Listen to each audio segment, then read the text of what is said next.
겨자씨 비유를 말씀드렸는데 그것은 하나님 나라의 외적 성장의 비전을 보여줍니다. 작은 씨앗이 풀보다 크고 나무가 되어서 공중에 씌어들기 때는 그렇게 외적 성장의 비전을 우리에게 보여줍니다. 그런데 오후에 이어서 나오는 이 누룩 비유는 하나님 나라의 내적 성장의 비전을 보여줍니다. 하나님의 말씀이 우리의 삶을 질적으로 완전히 변화시켜 줍니다. 본문을 보면 천국은 마치 여자가 가루 서말 속에 갖다 넣어 전부 부풀게 한 누룩과 같으니라 그랬습니다. 여기서 여자는 교회를 상징합니다. 여자는 아이를 낳고 기릅니다. 이와 같이 교회는 사람들을 주 안에서 거듭나게 하고 자라게 합니다. 여자는 맷돌을 갈아서 음식을 만듭니다. 이와 같이 교회는 거친 인격들을 부드러운 인격으로 만들어서 하나님의 기쁨이 되게 합니다. 저도 어린 시절 이렇게 밀가루를 이렇게 만지니까 너무 기분이 좋더라고요. 또 어떤 사람은 아이 생일 선물에 뭐 장난감 이런 게 아니라 트럭 한 차 모래를 가득 실어주면 그 아이 그걸 만지고 뒹굴고 놀고 하는 그런 것도 있다고 합니다. 그 왜 그랬어요? 까칠까칠하고 긁어치고 뭐가는 그런 것이 없이 이렇게 만지면 촉감이 부드럽고 그렇죠. 우리가 레위기 2장 1절에 보면 소재가 나오는데 고운 가루를 만들어 하나님의 식물로 드리라. 하나님께서 그거를 흠향하신다는 거예요. 고운 가루는 누룩 기운을 잘 받음으로 맛이 있습니다.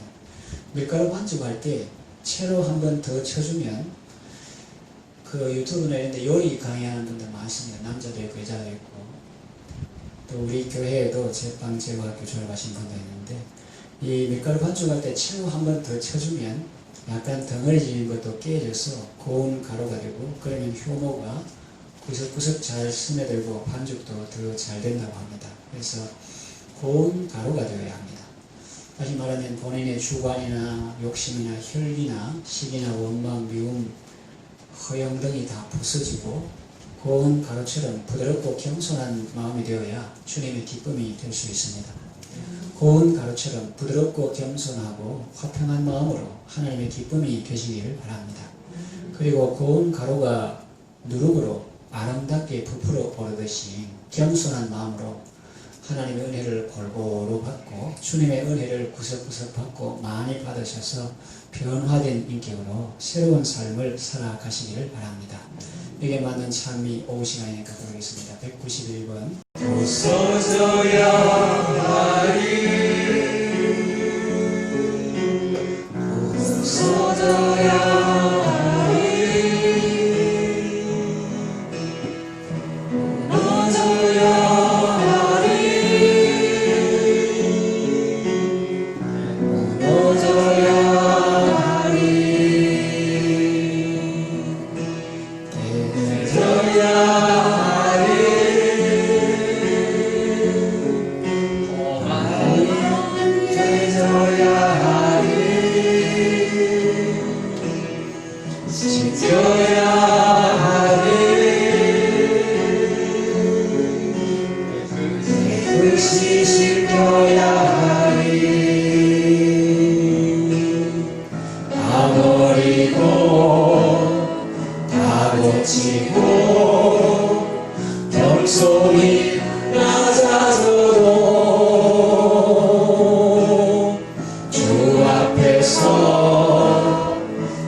아멘. 두 번째, 누룩은 교훈을 의미합니다.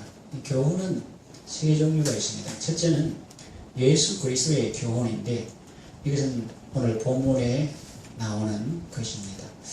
여자가 가루 서말 속에 갖다 넣어 전부 부풀게 한 누룩, 즉 교회가 사람들 속에 심은 복음의 씨앗, 이것이 세상을 변화시킨다. 이거는 예수 그리스도의 교훈이고, 둘째 또 성경에 보면은 누룩으로 나타난 것이 바리새인의 교훈인데 이것은 마태복음 16장 6절이 나옵니다. 그때 예수님은 이렇게 말씀했습니다. 삼가 바리새인과 서기인들의 누룩을 주의하라.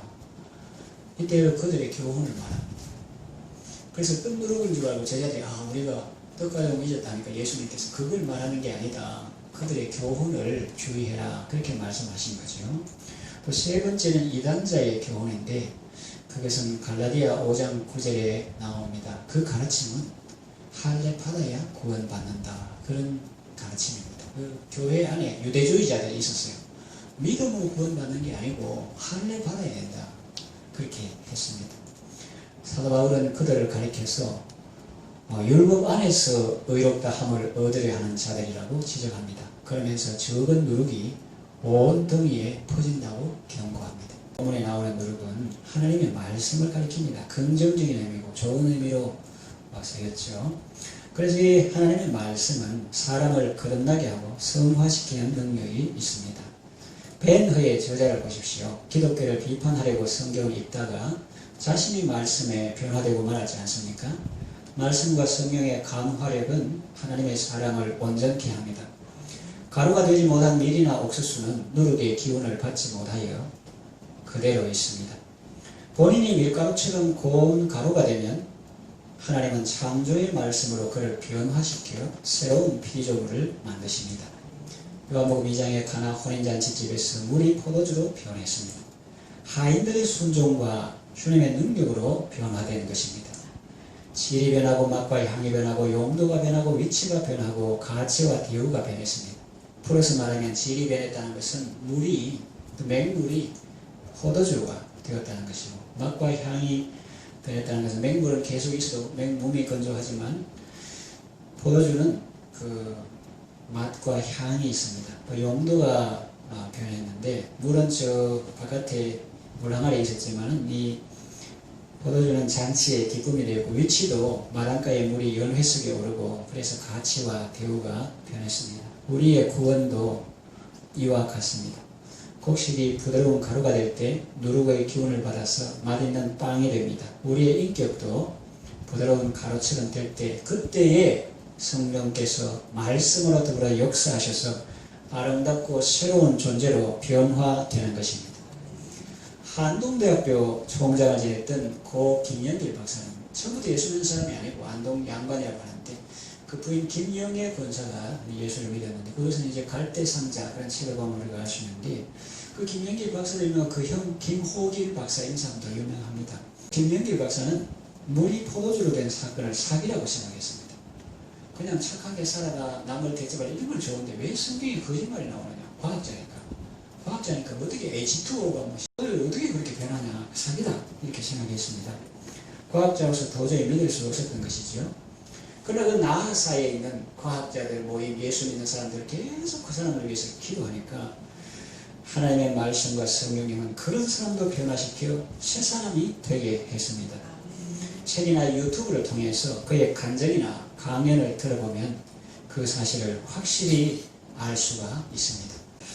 그가 천지 창조를 믿게 되기까지는 오랜 시간이 걸렸는데 그런데 어떻습니까? 여러분은 믿음으로 그 사실을 이미 알고 있으니 얼마나 복입니까? 고린도전서 1장 22절에서 25절 유대인은 표적을 구하고 헬라인은 지혜를 찾으나 우리는 십자가에 못 박힌 그리스도를 전하니 유대인에게는 거리끼는 것이요 이방인에게는 미련한 것이오되 오직 부르심을 받은 자들에게는 유대인이나 헬라인이나 그리스도는 하나님의 능력이요 하나님의 지혜니라 그랬습니다. 그리고 하나님의 어리석음이 사람보다 지혜롭고 하나님의 약하심이 사람보다 강하니라 그랬습니다.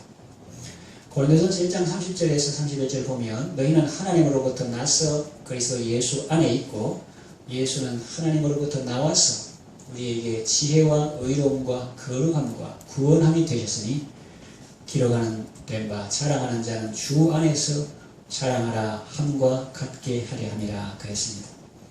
예수님이 우리의 지혜가 되십니다. 예수님이 우리의 의로움이 되시고 예수님이 우리의 거룩함이 되시고 예수님이 우리의 구원함이 되십니다. 우리의 전부가 되시기 때문에 자랑하는 자는 주 안에서 자랑하라 하는 것이지요. 예수 가장 귀한 그 이름 예수 언제나 예수 나의 손 잡아주시는 가장 귀한 그 이름 예수 찬양하기 원하네 예수 처음과 나중 되시는 오 예수 날 위해 고통당하신 가장 귀한 그 이름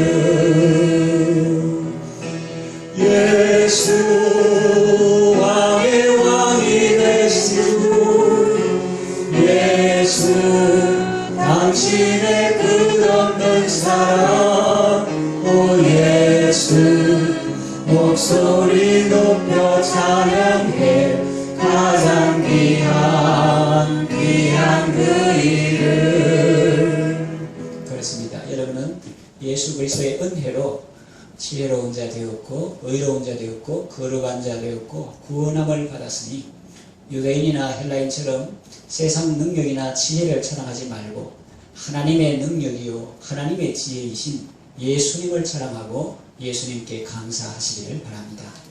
세 번째, 구원받은 세 사람이 할 일은 무엇입니까? 레위기 23장 17절에 고운 가루에 누룩을 넣어 구운 것이요 이는 즉 요제요 하나님께 드리는 것이라고 했습니다. 이것은 신약 성도의 할 일을 분명히 밝혀주는 말씀입니다.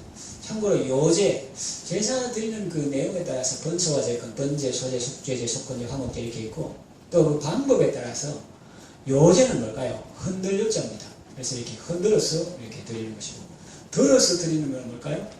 덜거자 해가지고 거제 이렇게 합니다. 거제, 레위기에 그런 표현들이 나오죠. 흔들어 가지고 할 때 그것이 여호와께 드리는 것이다. 하나님은 신이지만은 예를 들면 그거를 받으신다, 드신다, 잡수신다, 영적으로 하면 흠양하신다 하는 거예요. 이것은 신약 성도의 할 일을 분명히 밝혀주는 말씀입니다. 신약 성도의 할 일은 하나님의 말씀대로 자신이 완전히 깨어지고 하나님의 말씀대로 자신이 변화를 받아 성화되고 변화된 자신을 하나님께 요제로 드리는 것입니다. 걸어다니는 게 흔들면서 하나님께 제사 드리는 거예요. 짐승을 죽여서 제물로 드리는 것이 아니라 자신의 삶으로 하나님께 제사 드리는 것입니다. 다시 말하면 삶으로 예배하는 것입니다. 예배의 삶을 사는 것입니다. 그것이 바로 하나님을 대접하는 것이요 자신의 복된 천국의 삶을 누리는 것입니다. 내 안에 새 것이 없나니 이제 살리신 주 보라 새롭게 된 이 종을 주의 놀라운 권능 찬양하세 우리 주 오 주여 영광 받으소서 새롭게 하소서 새롭게 하소서 새롭게 하소서 늘 새롭게 하소서. 그렇습니다. 구원받은 세 사람이 할 일은 주님이 말씀으로 성령을 거듭나게 하셨으니 늘 감사하며 찬송하며 변화된 새로운 삶으로 하나님께 요제로 자신을 드리는 것이죠.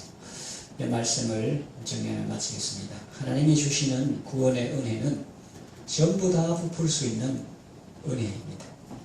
다 부풀지 못했다면 완전히 가루되지 못한 본인의 책임입니다.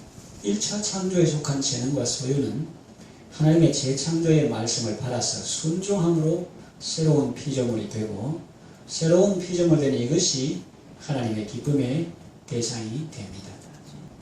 인간이 가진 전부는 자연 부패로 돌아갑니다. 녹슬고 좀 먹고 도전받을 것뿐입니다. 예수를 믿는 것은 자연 부패를 떠나서 하나님의 복음으로 말미암아 악에서 선으로 변하고 사망에서 생명으로 변하는 구원운동인 것입니다. 그러니까 김석균 찬양에 그거 나오잖아요. 죄악의 썩은 내 육신을 주님이 쓰시려 하네. 먹물로 친한 내 육신을 주님이 쓰시려 하네. 걸어 다니는 것마다 죄고, 이게 부시라면은 걸어 다니는 것마다 죄고, 그런데 먹물로 친한 내 인생을 주님이 쓰시려 한다. 그래가지고 요제로 흔들어가지고 하나님께 드리는 제물처럼 우리의 삶으로 하나님께 예배드리면 이것을 주님이 허락해 주셨으니까 얼마나 감사하냐. 하나님의 말씀이 우리를 변화시키고 예수님의 교훈이 우리를 새롭게 하는 것입니다. 순종하는 삶에 하나님의 능력이 역사하는 것입니다. 그러니까 가루가 되어야 되지 덩어리가 되겠으면 빵 만들기도 어렵고 맛도 없고 그래요. 물이 포도주가 된 것처럼 고운 가루가 맛있는 빵이 된 것처럼 변화된 삶으로 하나님께 영광 돌리는 복된 성도의 삶을 살아가시기를 바랍니다.